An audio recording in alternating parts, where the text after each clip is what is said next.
그녀는 살던 집 보증금과 모았던 돈, 신용대출, 그리고 부모님의 도움을 받아 자금을 마련했습니다. 매매가는 6억 2천만 원, 전세는 3억 5천만 원. 갭 2억 7천만 원이었습니다. 계약서를 작성하는 순간 그녀의 심장은 두근거렸습니다. 두려움과 설렘이 뒤섞인 감정이었죠. 과연 그녀가 갭 투자로 매수한 아파트는 지금 얼마가 됐을까요? 2021년 화장품 회사에 재직 중이던 32세 박은영 씨는 부동산 투자에 관심을 갖게 됐습니다. 당시 부동산 투자로 돈을 벌었다는 이야기들이 여기저기서 나왔기 때문인데요. 뉴스뿐만 아니라 주변 지인들도 마찬가지였습니다. 매번 모임 자리에서 들려오는 부동산 투자 이야기. 특히 친한 지인들이 큰 돈을 벌었다는 얘기들은 그녀를 더 불안하게 만들었습니다. 은영아, 너도 이제 저축 그만하고 투자해. 이제는 월급만 모아서는 안 돼. 마침 내 집 마련의 욕구가 계속 차오르던 시기였습니다. 서울의 전세 아파트 계약 만기가 다가오고 있었지만 전세 가격이 상상할 수 없을 만큼 치솟았기 때문인데요. 계속 전세를 살아야 할지 이참에 매수해야 할지 고민이 됐죠. 뉴스에서는 대출 규제가 곧 강화된다며 서두르라는 압박이 이어졌고 주변 지인들은 지금 안 사면 평생 못 산다며 불안감을 부추겼습니다. 은영 씨는 밤마다 부동산 앱을 뒤적이며 잠을 이루지 못했습니다. 집값이 계속 오르는데 내가 뭘 잘못한 것도 아닌데 왜 이렇게 불안한 걸까? 그녀는 혼잣말을 대내며 한숨을 내쉬었습니다. 그러던 어느 날 회사 동료의 말이 그녀의 마음을 흔들었습니다. 일산이 요즘 뜨고 있어. GTX 뚫리면 서울까지 20분이야. 지금 사두면 대박 날 거야. 그 말은 마치 기회의 메시지처럼 들렸습니다. 은영 씨는 곧바로 인터넷을 뒤지기 시작했죠. 부동산 카페, 유튜브, 블로그 모두가 일산의 미래를 긍정적으로 봤습니다. GTX 개통, 일기 신도시 재건축, 킨텍스, 호수공원과 백화점, 3호선 역세권까지. 일산은 단순한 수도권 도시가 아니라 서울에 버금가는 도시로 보였습니다. 은영 씨는 주말마다 일산으로 향했습니다. 킨텍스 주변 GTX 개통역 인근에는 벌써부터 공사가 한창 중이었습니다. 당시 은영 씨는 한창 정비 사업에 대한 공부를 하고 있을 때였습니다. 재건축과 재개발 사업이 성공적으로 진행됐을 때 그 시세 차익이 어마어마하다는 걸 실제 사례들로 간접 체험했죠. 그래서 더 일산에 관심을 갖게 됐습니다. 일기 신도시 재건축 호재를 노렸던 거죠. 그렇게 임장을 다니던 어느 날 부동산에 방문했습니다. 지역에서 가장 거래를 잘한다는 법인 부동산이었습니다. 중개사는 그녀의 망설이는 표정을 읽고는 단호하게 말했습니다. 일기 신도시 재건축 중에서도 비용이 적게 들어가는 곳이 있습니다. 지금 계약 안 하시면 몇 달 뒤엔 1억 더 올라 있을 거예요. 그 말은 은영 씨의 투자 심리를 자극했습니다. GTX 킨텍스역까지 도보로 이동이 가능하고 일산의 중심 상권과도 가까운 입지. 게다가 학교들도 가까웠습니다. 또 아파트는 관리가 잘 되어 있어서 몇십 년 된 곳치고는 너무 괜찮았죠. 리모델링까지 완료된 집을 보고 그녀는 결심했습니다. 이 집을 꼭 계약해야겠다. 안 하면 후회할 것 같아. 그날 저녁 그녀는 부모님께 전화를 걸었습니다. 저 이번에 정말 사고 싶어요. 조금만 도와주시면. 부모님은 망설였지만 딸의 간절한 목소리에 결국 지원을 약속했습니다. 은영 씨는 살던 집 보증금을 최대한 끌어모았고 부족한 금액은 저축과 부모님의 지원을 받아 채웠습니다. 매매가는 6억 2천만 원, 전세는 3억 5천만 원. 갭 2억 7천만 원이었습니다. 계약서를 작성하는 순간 그녀의 심장은 두근거렸습니다. 두려움과 설렘이 뒤섞인 감정이었죠. 이제 나도 내 집이 생긴 거야. 드디어 부동산 투자를 시작했어. 그녀는 재건축 아파트에서 큰 수익을 낼 미래를 상상하며 미소 지었습니다. GTX가 뚫리고 정비 사업이 빠르게 진행되면 그녀는 경제적 안정과 함께 더 나은 미래를 꿈꿀 수 있을 거라 믿었습니다. 계약 후 호가 시세는 8억까지 올라갔습니다. 은영 씨는 이미 8억에 판 것 같은 기분이 들었습니다. 엄마, 일산집 요즘 시세가 8억까지 올랐어요. 너무 잘 샀다. 더 오를 거야. 기다려보자.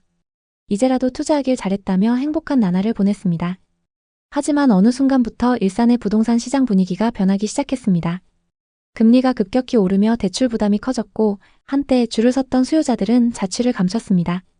은영 씨가 매수한 주엽동의 구축 아파트는 2021년 6억 2천만 원에 매수했던 매물이 4억까지 떨어졌습니다. 2년 반 만에 2억 2천만 원이 증발한 셈이었죠. 주변 단지들의 상황도 비슷했습니다. 길 하나 건너 위치한 아파트의 44평형은 고점 12억 5천만 원에서 7억까지 떨어지며 무려 5억 5천만 원이 빠졌습니다. 그녀는 부동산 앱을 열 때마다 가슴이 조여왔습니다. 하락 소식이 끊임없이 올라왔고 매물은 쌓여만 갔습니다. 은영 씨는 믿을 수 없다는 듯 부동산 앱을 뒤져봤지만 현실은 더 혹독했습니다. 심지어 그 다음 달에는 같은 평형이 3억 9천만 원에 거래됐습니다. 너무 충격받아 계약했던 부동산에 찾아갔습니다. 사장님, 이게 어떻게 된 거예요? 2억 3천만 원이나 빠졌어요. 고객님, 지금은 다른 곳도 다 그래요. 기다려보시죠. 재건축 호재가 아직 있고 GTX도 있으니까 금방 다시 회복할 겁니다. 더 큰 문제는 전세였습니다. 은영 씨의 집은 전세 시세도 급락했는데요. 3억 5천만 원이었던 시세가 2억 7천만 원까지 떨어졌습니다. 재계약하려면 임차인에게 8천만 원을 돌려줘야 하는 상황이었습니다. 현금은 1,500만 원밖에 없었고 신용대출을 알아봤지만 최대 3천만 원이 전부였습니다. 나머지 3,500만 원은 또 부모님께 도움을 요청할 수밖에 없었죠. 집 살 때 도움을 주셨던 부모님도 여유 자금이 없어서 추가 대출을 받아 겨우 해결할 수 있었습니다. 그럼에도 은영 씨는 아파트를 팔 수 없었습니다. 손실이 너무 컸기 때문이죠. 당시에는 급매로 나온 매물이 넘쳐났고 구매자는커녕 문의조차 드물었습니다. 그는 부동산 중개사와 통화하며 상황을 점검했지만 돌아오는 대답은 늘 비슷했습니다. 지금은 기다려야 할 때예요. 그렇게 기다린 지 한참. 현재 은영 씨는 매달 시세를 보며 버티고 있습니다. 아파트를 처분하지 못했고 실거주로 들어가기에도 여건이 맞지 않았습니다. 은영 씨는 스스로에게 끊임없이 물었습니다. 왜 그때 그 집을 샀을까? 남들이 사라고 하니까, 지금 안 사면 기회가 없다고 하니까 그냥 사야 할 것 같아서. 그녀의 후회는 점점 자책으로 바뀌었습니다. 전세 살면서 조금 더 공부하고 기다릴 걸 그랬어요. 부동산은 타이밍도 중요하지만 내가 감당할 수 있느냐가 더 중요했는데. 현재 은영 씨가 매수한 아파트의 시세는 22평 기준 4억 4천만 원 수준입니다. 조금 회복하긴 했지만 아직 은영 씨가 매입한 금액인 6억 2천만 원에 비해선 턱없이 부족합니다. 대체 고양시에 무슨 일이 일어나고 있는 걸까요? 사실 고양시는 GTX, 1기 신도시 재건축, 3기 창릉 신도시 같은 굵직한 호재들로 늘 주목받는 지역입니다. 하지만 한편으론 호재는 많은데 왜 떨어져서 안 오를까? 라는 질문도 많이 나오고 있습니다. 최근 몇 년간 고금리로 거래가 얼어붙고 매물이 쌓였지만 2025년 지금 고양시는 바닥을 확인하며 방향을 찾아가는 과정이 있다고 볼 수 있습니다. 지금부터 고양시 일산 서구, 동구, 그리고 덕양구의 부동산 하락 사례와 현재 분위기, 앞으로의 전망에 대해 자세히 살펴보겠습니다. 경기도 고양시는 크게 일산과 덕양구 두 지역으로 나눌 수 있습니다. 특히 일산은 1기 신도시로 유명한 지역 중 하나로 분당과 함께 1990년대 초반에 수도권의 주택 부족 문제를 해결하고 서울의 인구 분산을 목표로 계획된 도시입니다. 일산 신도시는 당시 쾌적한 환경과 잘 갖춰진 생활 인프라 덕분에 많은 인기를 끌었고 부동산 시장에서도 꾸준한 관심을 받아왔습니다. 하지만 최근 몇 년간 일산의 부동산 시장은 큰 변화를 겪었습니다. 특히 2020년과 2021년 사이 집값이 급격히 상승했지만 최근 들어서는 다시 하락세를 보이고 있습니다. 그 이유 중 하나는 수도권의 신규 아파트 공급량 증가와 함께 서울과의 교통 접근성이 더 좋은 지역들로 수요가 이동했기 때문입니다. 일산 신도시의 집값 상승이 멈추고 다시 내려가는 이유는 단순히 공급과 수요의 문제만은 아닙니다.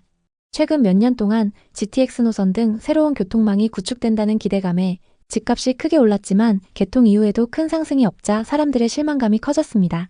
일산과 함께 고양시의 다른 한 축인 덕양구 역시 주목해야 합니다. 특히 삼성지구, 원흥지구 등의 신도시 개발이 이루어지면서 많은 젊은 인구가 유입되었고 일산보다 더 높은 인기를 얻기도 했습니다. 하지만 최근 덕양구 역시 과잉 공급 문제와 함께 부동산 시장이 안정화 단계에 접어들고 있습니다.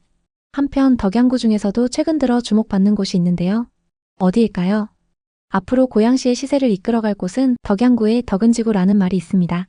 신규 택지지구인 덕은지구를 대표하는 아파트 중 하나인 DMC 자이 더 리버를 보겠습니다. 2022년 입주한 이 아파트는 하락장일 때도 계속적인 상승세를 보였는데요.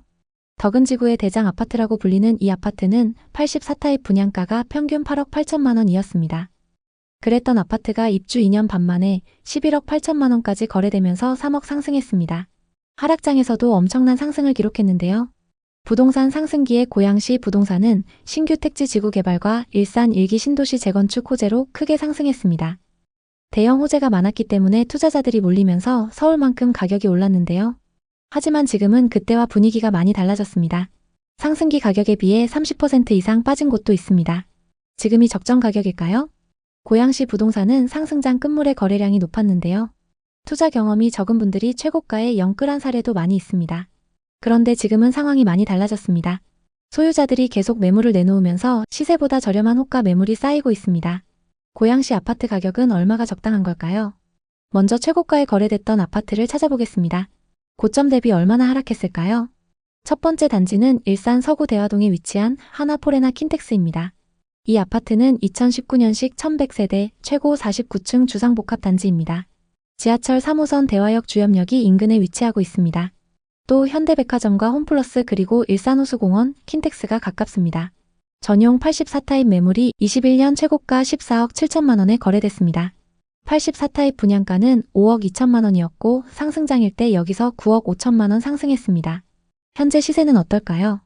최근 44층 매물이 11억 4천5백만 원에 거래되면서 고점 대비 3억 3천만 원 하락했는데요.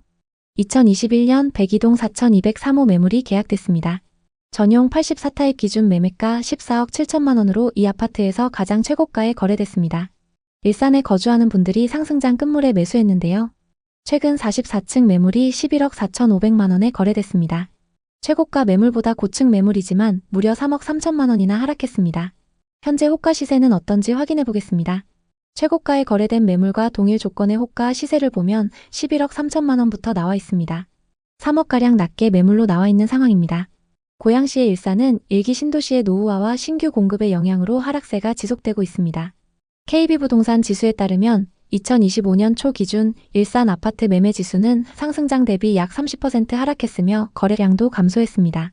하지만 전세 시장은 비교적 안정적이며 전세가율이 70% 수준으로 높은 편입니다.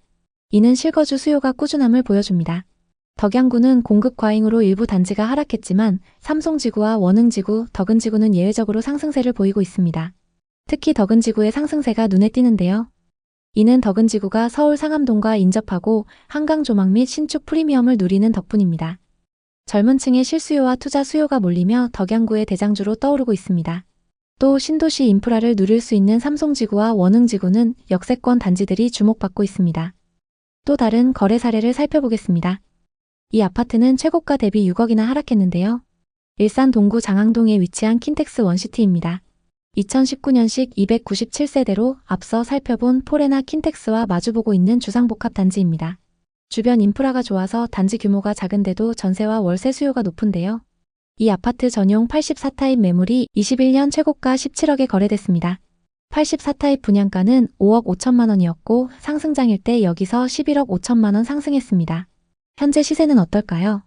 최근 8층 매물이 11억에 거래되면서 6억이나 하락했는데요. 2021년 백이동 4401호 매물이 계약됐습니다. 84타입 기준 매매가 17억으로 이 아파트에서 가장 최고가에 거래됐습니다. 70대 부부가 상승장 후반부에 매수했습니다. 17억에 거래됐던 매물과 11억에 거래된 매물은 층수가 많이 차이 나는데요. 같은 층수 대비 얼마나 빠졌는지 확인해 보겠습니다. 현재 중층 매물이 12억에 나와 있고 고층 매물이 12억 7천만 원부터 나와 있습니다. 고층과 저층 매물의 시세 차이가 7천만 원 정도 차이 나는 상황입니다. 현재 호가 매물은 동일 타입, 동일 층수 기준 최고가보다 4억 3천만 원 저렴하게 나와 있습니다. 다음은 고양시의 분양 아파트 분위기를 살펴보겠습니다. 현재 고양시에는 거래 가능한 분양권 단지가 4곳 있습니다. 일산 동구 풍동과 덕양구 성사동에 있는 단지들입니다. 분양권 시세는 어떨까요? 현재 조합원 매물 승계가 가능한 풍동에 위치한 아파트를 보겠습니다. 풍동 더샵 더 데이엔입니다. 64타입 분양가 6억 1천만 원에 조합원 분양을 했는데요. 현재 분양권 매물에 마피가 붙어서 조합원 분양가보다 저렴하게 나와 있습니다. 마이너스 프리미엄이 최대 4천만 원까지 붙어 있습니다. 현재 가장 저렴한 매물이 206동 저층 매물인데요. 조합 분양가 6억 463만 원에 마피 3천만 원이 붙어서 5억 7,463만 원에 나와 있습니다. 풍동 인근에 20평대 신축 단지가 없어서 시세를 직접 비교하기에는 어려운 상황이지만 주변 구축 단지들 시세가 생각보다 저렴하기 때문에 아직 신축 프리미엄이 붙지 않는 상황입니다. 경기 고양시의 미분양 현황을 한번 살펴보겠습니다. 현재 고양에는 미분양 매물이 거의 쌓여있지 않은 상황인데요. 일기 신도시로 개발이 완료된 토지가 많았기 때문에 매물이 쌓일 정도로 공급이 많진 않았습니다. 앞으로 공급은 어떨까요? 고양에는 2022년 공급 물량이 많았습니다. 덕은지구의 신축 매물들이 이 시기에 공급이 되면서 일시적으로 높았는데요. 앞으로 계속 공급이 적은 만큼 기존 신축 단지 시세가 자극받을 가능성이 높습니다. 전반적인 전세, 매매 가격 지수를 보겠습니다. 매매 지수를 보면 상승장 이후 보합을 유지하고 있는 상황입니다. 반면 전세 지수는 지역 내에서도 유독 덕양구가 눈에 띄는데요. 앞서 말씀드렸던 덕은지구의 전세 가격 상승이 그대로 전세 지수로 보여지고 있습니다.